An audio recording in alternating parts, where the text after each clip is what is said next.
Bismillahirrahmanirrahim. Assalamualaikum warahmatullahi wabarakatuh. Terima kasih atas kesempatannya. Di sini saya Fitri Anita. Saya merupakan mahasiswi program Magister Keperawatan Universitas Muhammadiyah Yogyakarta yang pada kesempatan kali ini akan mencoba untuk memaparkan terkait hubungan gaya kepemimpinan dengan komunikasi efektif berdampak pada kualitas pelayanan dengan dosen pembimbing Ibu Fitri Arofiati, PhD. Nah, berbicara dengan pelayanan kesehatan itu adalah salah satunya adalah rumah sakit, di mana rumah sakit sendiri itu diatur dalam Undang-Undang Nomor 44 Tahun 2009, Pasal 3 mengenai fungsi dari rumah sakit, yaitu memberikan pelayanan kesehatan yang paripurna kepada perorangan atau personal, di mana fungsinya ataupun di mana tujuannya adalah meningkatkan derajat kesehatan. Kalau kita berbicara tentang hubungan gaya kepemimpinan, berarti kita harus memahami dulu nih, apa itu tentang leadership. Leadership atau kepemimpinan. Jadi, kepemimpinan ini adalah hubungan yang terjalin antara pemimpin atau leader gitu ya, dengan followers atau pengikutnya untuk mencapai tujuan bersama yang intinya itu adalah menciptakan suatu perubahan yang nyata. Seperti itu.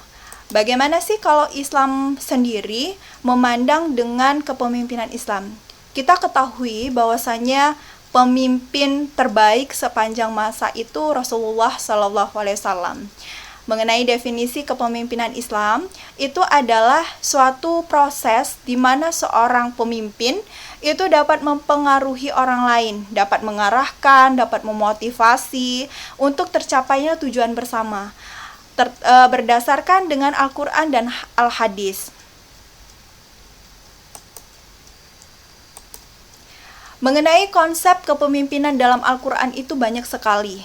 Salah satunya itu adalah surat An-Nisa ayat 59 yang berbunyi, "Wahai orang-orang yang beriman, taatilah Allah dan taatilah Rasul Muhammad dan ulil amri, pemegang kekuasaan di antara kamu. Kemudian, jika kamu berbeda pendapat tentang sesuatu, maka kembalilah kepada Allah, Al-Quran, dan Rasul Sunnahnya. Jika kamu beriman kepada Allah dan hari kemudian, yang demikian itu lebih baik bagimu dan lebih baik untukmu." Ini dalam Al-Quran ya, dalam surat Al-Quran tercantum An-Nisa ayat 59. Nah, bagaimana mengenai hadis? Hadis riwayat Bukhari yang menjelaskan konsep kepemimpinan berbunyi, setiap kalian adalah pemimpin, dan setiap pemimpin akan dimintai pertanggungjawaban atas yang dipimpinnya. Imam adalah pemimpin yang akan dimintai pertanggungjawaban atas rakyatnya. Seseorang suami adalah pemimpin dan akan dimintai pertanggungjawaban atas keluarganya. Seorang istri adalah pemimpin di dalam urusan rumah tangga suaminya dan akan dimintai pertanggungjawaban atas urusan rumah tangga tersebut. Seorang pembantu pun adalah pemimpin dalam urusan harta tuannya dan akan dimintai pertanggungjawaban atas urusan tanggung jawab tersebut. Nah, di sini ada dua tadi ya, dari Al-Quran dan juga Al-Hadis mengenai konsep kepemimpinan. Nah, tadi topik kita menjelaskan tentang hubungan gaya kepemimpinan dan juga berdampak pada komunikasi seperti itu. Nah, kita tahu dulu nih, apa itu komunikasi atau communication.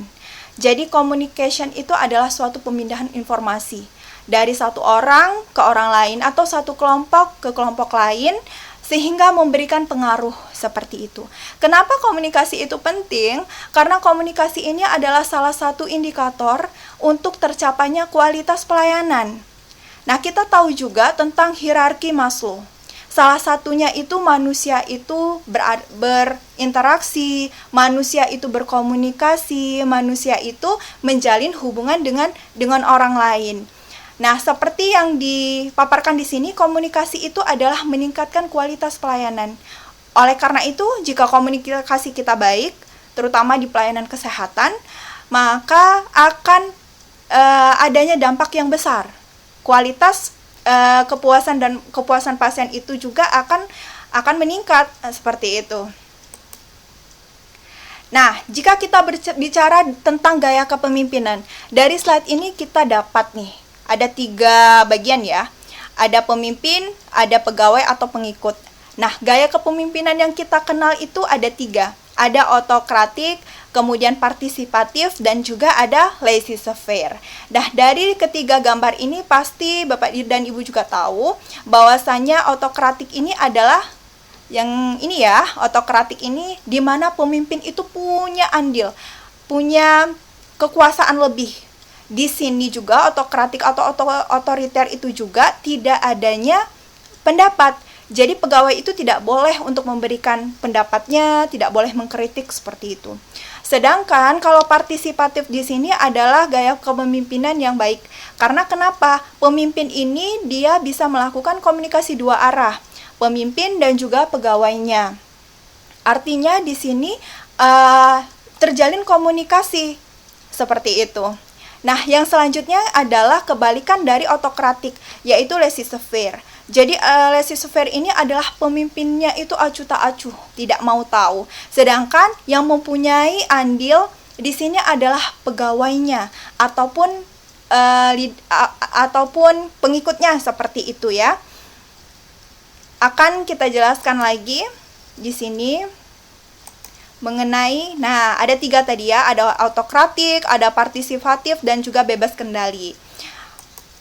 Di sini, ya benar sekali. Jadi di sini adalah partisipatif. Jadi partisipatif itu di mana, atau demokratik ya, di mana adanya menghargai pendapat bawahan. Ini pemimpin leadership-nya itu menghargai pendapat bawahannya.